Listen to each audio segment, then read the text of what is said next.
तस्मै श्री गुरुवे राम महाराज श्री श्री वर्मा परम पूज्यपाद श्री श्री वर्मा पूज्यपाद श्री श्री आचार्य देव श्री चरणारविंदरे अनंत कोटि प्रणाम। पवित्र सामने सत्संग उपस्थित भक्तिमती मातृमंडली श्रद्धेय गुरुभ्राता मंडली साधु सज्जन मंडली समस्त आंतरिक जयक निवेदन करें। आज ये परम सौभाग्य आमको प्रदान करिसेंती श्यामसुंदर मौसा एवं ज्योत्स्ना माँ। ए घरे सत्संग नुआ नुहे सत्संग प्रदान करिथिबा कर्ता एवं कर्ता माँ भी नुआ नुहे। माँ सहित विशेष भाव बहु समय न बीते भी गोटे अजଣା संपर्कर डोरी केमती आम भितर बांधी ही जाए। श्री श्री ठाकुर दया आउ जेबे जेबे माँ फोन मो पाखक आसे आरंभ आज पर्यंत से व्याकुलता तार भाव टिके मिले जे भाई जमी आसवे सत्संग को एवं ताठो अधिक प्रेसर ये किसी कहे ये चड़क मुंडे पड़े स्वस्तिर चड़क ये चड़क को अलग किसी भावे किंतु मु गोटे निष्ठाहारा मनीष मूर्ख मनीष ता भीतर परम पिता ये कथा कहबार जिते सुजोग मिले भाग्यवान बोली तो निश्चय भाव में मन करे किंतु भय भी लगे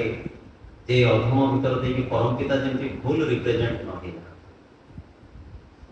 भूल आम ठीक थाए मो ठीक थाए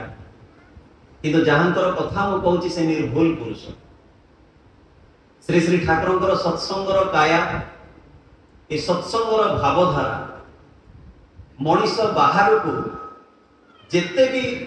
उपलब्धि करने को चेष्टा करले उपलब्धि करि पारेना जे पर्यंत सी निजे सत्संगर आश्रय ग्रहण न करिछि। ये रामकृष्ण ठाकुर कहला भली जे जेंती अंध तीनोटी अंध गोटे हाथी की देखिले एवं जने तार लांजरे हाथ मारी कहला हाथीटा गोटे मोटा साप भलिया जी तार गोड़ को आमसिला सी कहला हाथीटा गोटे खंभ भलिया आउ जो अंधर हाथ हाथीर कान बाजिला सी कहला हाथीटा गोटे कुला भलिया किंतु ये समस्त तथ्य भूल सी संपूर्ण हाथीर गोटे गोटे अंग को अनुभव करी जहाँ उपलब्धि करले ता कहिले ठीक सेमती आज्ञा अनेक लोग सत्संगर काया श्री श्री ठाकुर अनुकूल चंद्र ना भी तो ठीक से जानती नहीं कहती जय गुरु बोली यही शब्द मु आज की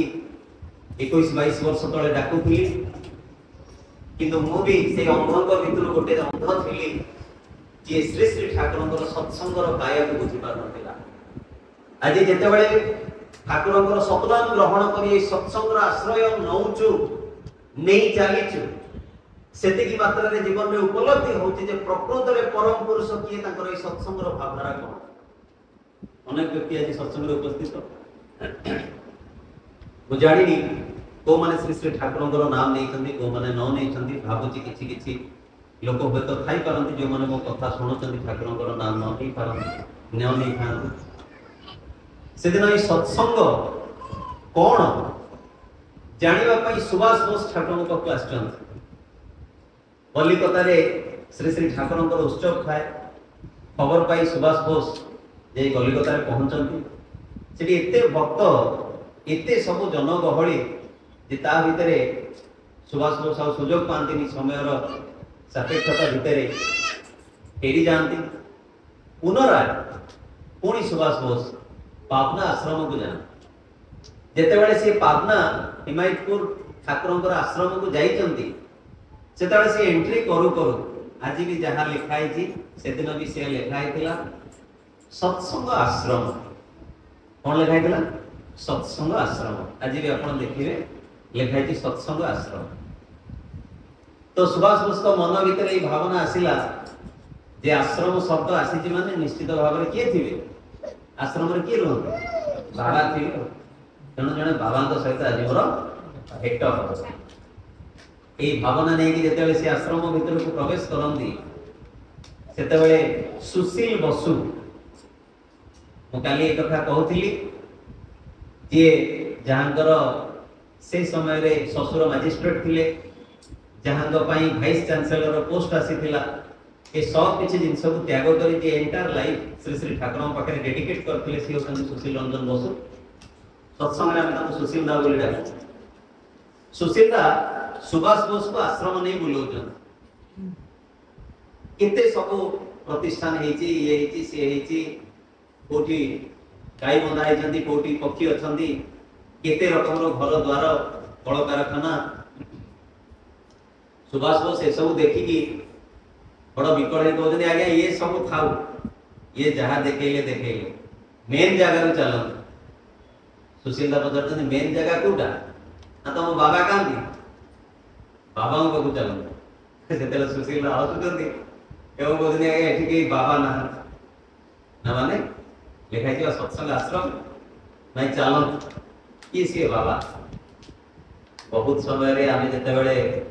ये ठाकुर उत्सव इनविटेशन दबा को जाओ लोक कहते कौन अनुकूल बाबा से दिन सेमती सुभाष बोस मन रही कथा सृष्टि से ठाकुर को देखी ठाकुर सहित मिसी पूर्व सुशील दा कहते घर द्वार जमी देखुं जमी लोक देखुं जहाँ को आप देखा करने सी भी सेमती घर संसार नहीं अच्छा से दिन सुभाष बोस श्री श्री ठाकुर सहित बहुत समय कथा गोटे स्टेटमेंट देले जे ठाकुर ए विश्व रे आपण प्रथम व्यक्ति जे संसार भितर सन्यासटा को प्रवेश कर पारे आज पर्यंत जगत सन्यासी माने बुझुथिला घर संसार छाड़ी जंगल को पड़ेगा। आपण प्रथम व्यक्ति जे परिचय देले जे संसार भीतर रही भी जड़े मनीष सन्यासी हो पारे। श्री श्री ठाकुर बाणी रे कहले आम जंगल सन्यासी चाहिए आम चाहिए संसार सन्यासी। ये संसार जीवन भितर रही सन्यास कौन सन्यास आम सन्यास कहले सब किसी जिन त्याग करने कथा कहूँ भावुचु। श्री श्री ठाकुर कहले सत्रे मन को न्यस्त कर ना हूँ सन्यास। सत्रे मन को न्यस्त करवा केमिति ए मन जहाँ प्रत्येक मुहूर्त आज एते बाज्याप्ति एते विक्षिप्त रामकृष्ण परमहंस कहले जे कहीं 12 वर्ष बयस दीक्षा नंबर कथा कहई। रामकृष्ण ठाकुर कहते अरे बाबा सोरिष पुड़िया किणिकी आइल जदि सोरिष पुड़िया थारे चिरिकी बुणी गला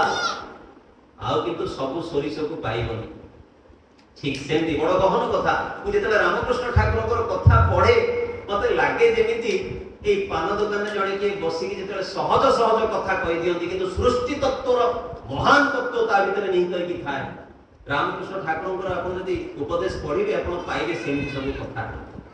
प्रवृत्ति को नियंत्रण कर कथा दल बांधिकी गाड़िया पोखरी मुझे प्रथम कर पढ़ी मत आम शुक्रेश्वर पोखरी कथा मन पड़ा केमी से बता दिया हुए आमती लोक गाधा छाड़ू से टपिक आड़ को जी मोर टे बाचड़ा गप गप कौन गपी जाए। तो ये जो सत्रे मन को न्यस्त रखा ये जो विक्षिप्त मन को सत्रे न्यस्त रखा कहले दरकार अंतर भीतर से भल पाइबा। आ श्री श्री ठाकुर कहले मन जिते क्या भल पाए से तार विषय चिंता करे तार विषय प्रति मुहूर्त किसी करने को चेष्टा करे एवं तार भीतर देकी से निजर खुशी को उपलब्धि करे। सेतिबाई ए जे गुरु ग्रहणर प्रथा आम संस्कार भीतर अछि आम आर्य परंपरा भीतर अछि आम सनातन धर्म भीतर अछि जहाँ को आज आप भूली जाइए। मन ये आत्म उपलब्धि श्री श्री ठाकुर कहते जे जदि शरीर न थाए जमती कौन सी किसी जिनसर किसी वैल्यू नहीं सेमती जदि आत्म उपलब्धि न हुए ताहले मध्य आत्मार कौन सी वैल्यू नहीं। आउ एमि जहाँ किसी करू आज जो माने एटी सत्संग बसचंदी से मानक पई होय तो गोटे समय कहा पई सत्संग गोटे प्राणर गरज कहा पई केई मुहूर्तर टाइम पास होई पारे कहा मौसा तो डाकी किए आसी सत्संग उठिकी पड़े देखिले आज्ञा ये मेला महोत्सव चली खाया पीया जो हम आम आसबू आमको टे कहीदेवे पुणी किसी जन जानी जाइए वंदे पुरुषोत्तम जो शुणव से घर बाहर कहीं कनक्लूजन पॉइंट दी एंड से गले आउ कि असुविधा ना ठीक जीवा दानाटी नवा आस मनीष जीवन में मो कथा को कई अदरवाइज नेबेनी आज्ञा मु जहा कहूची एथिरे मु निजे मध्य आज 21 वर्ष तले प्रति थिली जदियो कौन सी जगह को खाइबा को जाइनी काहे कि ना मते बिना डकरा रे खाइबा को पसंद हुएनी सांग मानक सहित थरे दी थर गोटे भोजी खाइबा को जाइतिली सांग माने धरा कोई माड खाइले मते अवश्य के डरी नांती सेई दिनटू तांको देखि मुंडिया मारतली आ को भोजी खेलिबेनी एकदम छोट बड़ कथा तत्परे जीवन रे जते बळे परम पिताଙ୍କର सत्संगର सानिध्य मिलिला ए जो मन विक्षिप्त थिला जो मन आज समस्ते मु जानि छी आज्ञा मो छोट जीवन अनुभूति भितर मु कहूची प्रत्येक मनुष्य गोटे common question each and every person समस्त को जदि पचारिबे समस्त गोटे कथा कहिबे मते बुझिला भलिया मनुष्यटे मु टिके पाइली जे मते संपूर्ण बुझिला पिलाटी बेले बहुत लोग कहते मते मां बुझी परथिला एबे बड़ हेई गली हो तो मां अछि बा मां चली जाईची मु हे तो डिस्टेंस रे रहूची त मो मन कथा किए बुझियो मु काहा को कहि जीवन रे गोटे थर आपण श्री श्री ठाकुरଙ୍କର शरणापन्न हेई देखंतु आपण तो मन रे प्रश्न रो जदि समाधान न मिले आपण कहिबे जे जीवन रे मु जण को पाइली जहां तो पाखरे आ मोर कहि परिबिनी जे नै मते बुझला होया के ना परम पिता परम दयाल एते जीवंत एते जीवनीय भाव रे आपनकर एते कर्म फल को क्षमा करंती आज्ञा मु कहूची बेले बेले निज को अनेले धिकार लागे जे केते अपकर्म केते निष्ठा हरा जीवन भीतर मनुष्य चलीची तथापि आशीष झरे दरदी परम श्री श्री ठाकुरଙ୍କର अशेष दया केते कर्म फल को क्षमा करी पुणी हमको तांको कोଳରେ सानिध्य रे रखिचंती एना से दिन श्री श्री ठाकुर पाखु जेतले हेमको भी आसिले जे एकदम भाବରେ मद्यप जहांकर से समय रे मद पान रे सकाळ राती बीती जाउथिला से एमती खबर पाई कि जेतले थरे दर्शन करिया को आसीचंती से प्रवेश करला बेले को तांको गंध रे समस्त लोक दूरे जाउचंती किंतु घड़ी घड़ी घड़ी घड़ी आसीला बेले को जेतले ठाकुर तांको जागा रे उठी की हेमको भी की कुंढेई पकोचंती से मुहूर्त रे हेमदा आश्चर्य होचंती जे मो भली गोटे मद्यप मो भली गोटे लंफट मो भली गोटे असभ्य मनीष पाखरे ये महान व्यक्ति केमिति मते आसी की कोळे की धरिले सेतळे हेमदांग आखिरु लुह बहुची काहे की ना अंतर रे भलो पाइबा केते बळे कहा संगे कनेक्ट होय आमे जानुना बस ए मनटा मनर मनीष को खोजी बुले आ जो दिन से मिल जानती अंतर रे ए आखिरु लुह आपे झरी आसे हेमको भी से दिन ठाकुरଙ୍କ पाखरे एंटायर बॉडी को आउजी दउतनी काहे ना निशा रे जते बळे आज्ञा गोटे आश्रय मिलियो एंटायर बॉडी झुली जाय जो माने करिथिबे से जानि कि ठाकुरଙ୍କ काने रे कहउछंती ठाकुर मु कोन आपनको गुणा लागेनी सेतेले श्री श्री ठाकुर हसी की कहउ कुंडे की धर की कहउछंती ठाकुर कहि जातंती दादा आपण कोठी थिले आमी कत खोजी मु केते खोजिलिनी जेतले हेमको भी प्रश्न पचारतनी ठाकुर कोणी कहउचंती जे दादा जदि आपणकर हातर आंगुठी रे कोनसी घा हुए ताले आर हातटा तार जत्न निये ना से आंगुठी की काटी की फोपाड़ी दिए ए गोटिए लाइन रे हेमकविकर भावांतर होची एवं से जीवन भीतर उपलब्धि करूचंती जे भलो पाइबार ए रकमर निदान अवस्था जहां मु अतिक्रम करिके आसीची एमिति कोन भलो पाइबा की कहा को पाई पारे तापर परिस्थिति रे हम कवि बदल जाई छथि ए होनदी श्री श्री ठाकुर अनुकूल चंद्र जहांकर शरणापन्न हवा भीतर रे कि मनुष्य भीतर की परिवर्तन आसे आज सबटु बड़ अभाव जदि हम जीवन में किछि अछि ताहा अछि हमर व्यक्तित्व रो हमर चरित्र सुनिथिली जण गोटे गप कहू कहिथिले जे मनुष्य आज संसार भीतर जोड़िए जिंस नै कि तो चली छि गोटे पाप गोटे पुण्य तो जणे मते पचार थिले मु भी हठात किछि बुझी पारलिनी ए पापर बाप किए ताने पाप मूल कोठी कोठु आरंभ होछ सेतले गोटे स्टोरी अछि से कथा को कहिया को मो पकरे समय नै जे ए लोभ प्रतिटी जिंस को ए लोभ मनुष्य को धीरे धीरे धीरे धीरे अपकर्म आड़ी की नहीं जाए से लोभ को प्रकार हेई पारे से मेटेरियलिस्टिक वर्ल्ड रो को जिंस भी हेई पारे से घर हेई पारे जगह हेई पारे गाड़ी हेई पारे काम क्रोध लोभ केते प्रकार जिंस रो रिक्वायरमेंट रहिति केते प्रकार प्रवृत्ति अछि तो जणे जदि एई भावरु निजको नियंत्रण करि पारे ताले से व्यक्तिर व्यक्तित्व आगे काले भगवान भी हार मान। गोटे छोट गपटे कहूची आपण माने समस्त जानिथिले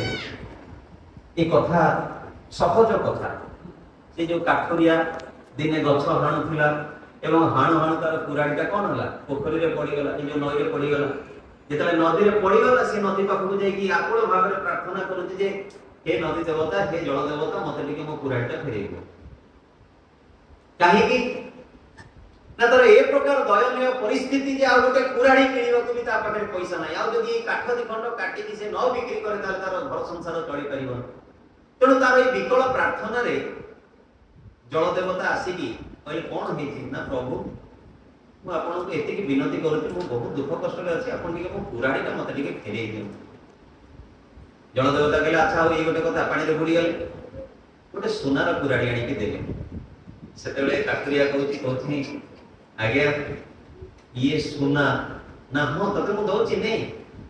ना नाही आज्ञा ये सुना रे कोन काठ चिरियो मते मोरी कुराड़ी दरकार। पुणी जल देवता गोटे रूपार कुराड़ी आनी दउचंती से कहूछि आज्ञा आपन को दया प्रति मु कृतज्ञ किंतु मते मोरी कुराड़ी दरकार। एवं तत्परे जल देवता पुरी जाई कि एथरक ता कुराड़ी आनी देखौचंती कहले एटा ना आगे आगे एई गोटा को मोर एई जे सरल मन मु कहीं देखुतिली मोर दिने इच्छा हला ए कथा को विचार करिवा पई जे आज की 20-30 वर्ष तळर कथा को जदि हमें देखिबा से समय रे जो वार्धक्य अवस्था थिला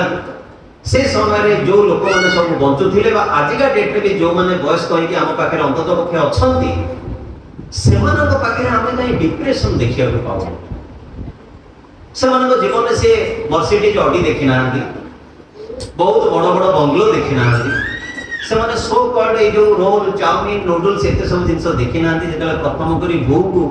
से सीमे दिया हगला से गला जिया ना मु एगडा को मो पिला बेले सब देखिछि। चाउमीन फाउमीन खाया परे केबे भी से नुहे बोधे जो माने वयस्क लोक सब अछन से माने केबे भी एटा को प्रिफर करंतिनी किंतु ए सब जिंस न थाई के गोटे जिंस भी तो देखियो को मिलुथिला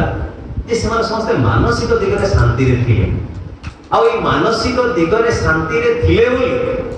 5 स्टार भड़िया हॉस्पिटल जहां आजी हेची ए प्रकार हॉस्पिटल ए प्रकार इंस्ट्रूमेंट ए प्रकार टेक्नोलॉजी न थाई कि भी लोक खूब दीर्घायु थिले। आज धीरे धीरे आमनकर एवरेज एज 60 हे गलानी आज की 30 वर्ष तळे सेटा 80 थिला। ए जीवन रो आयुटा केमिति कमी जाउछ श्री श्री ठाकुर कहले मनुष्यर आत्म उपलब्धि अवस्था रे जदि से सुख शांति आनंद उन्नति नै कि चले ताले तार आयुटा काले बढ़ी जाए। पुणी मनुष्य जदि असत चिंता असत कर्म आ सर्वोपरि जदि मनटा तार फेरुना जीर्ण अवस्था रे रुहे ताले तार परमायुटा काले कमी जाए। तेणु आज जे ए जो सहज सरल मनोभावटा देखिया को मिलु जहां से दिन से काठुरिया पाखरे देखिया को मिलिथिला। तेणु प्रभु को करले खुशी है कि ताको सोना कुराड़ी देले रूपा कुराड़ी देले एवं ता लुहार कुराड़ी भी ताको देले। ए कथा सुनि कि आ गोटे काठुरिया जानि सुनि कोन गला ना ता कुराड़ी कि नै कि नई रे पकेइला पुणी से आंठी की प्रार्थना करला दैव वसत कोन हेछि ना प्रभु पुणी उभा आले कहले रे कोन हेछि ना आगे मो कुराड़ी पानी रे पड़ी जाइछि मो आगे भारी दिन से मते पहुंचा सेतला प्रभु सब ताको भी सेही सेम सोनार कुराड़ी ऑफर करले कहले अरे एटा तोर ना आगे आगे एई गोटा तो मोर तापर प्रभु गले कुराड़ी गला। जीवन रे आमे सेमती भक्तिर नारे बहुत गुडे खोलबा के नहीं चालू आज भगवान को आमे पूजा करू मु देखे सेही कथा कहूची जदि बार बार बोली न थांते ताले जीवन में एते सब कथा मते देखिया को मिली न तांदा। आज बहुत जण ताको गेट रे गणेश महाप्रभु को लुहार आकी देछन एई तो ताको कहिनी जे प्रभु को लुहारे अंका जायनी बोली एई तो ताको बुझाइनी जे अरे जे गणपति जे विघ्न नाशक जे अग्र पूज्य जे प्रथम पूज्य जहांकर शरणापन्न ही जहांकर आवाहन रे मनुष्य सब किछि विघ्न नाश होई ताको घर बाहर नै घर भीतर रखा जाय रे ए कथा बुझिया को तो के ना ସେଥିପାଇଁ ଲୋକ ଆଜି ଆମର ମହାଦେବଙ୍କୁ ମଙ୍ଗଳଙ୍କୁ ଦେବାଦେବୀ ମାନଙ୍କୁ ପାଚିରି କାନ୍ଥରେ ଟାଇଲରେ ମାରି ସାରିଲେଣି ଯେ ଲୋକ ଯେମିତି ପରିଶ୍ରା ନ କରି ଯାଆନ୍ତି। ଆଉ ଯିଏ ଆଜ୍ଞା ଅନ୍ଧକାରରେ ନ ଦେଖି ପାରିଲା ସିଏ ଯାହା କଲା ଆପଣ ବୁଝିପାରୁଥିବେ। ବଡ଼ କଷ୍ଟ ଲାଗେ ଆଜ୍ଞା ଏସବୁ କଥା କହିବାକୁ। ଆମେ କହୁ ଆମେ ହିନ୍ଦୁ, ଆମେ କହୁ ଆମେ ଭଗବାନଙ୍କର ଉପାସନା କରୁଛୁ, କିନ୍ତୁ এই ଉପାସନା ଗୁଡାକ ଆଜି ଆମମାନଙ୍କର କେମିତି ନିରର୍ଥକ ହେଇଯାଇଛି। ଆଜି ଅନ୍ତରଟା କେମିତି ପଥର ହେଇଯାଇଛି।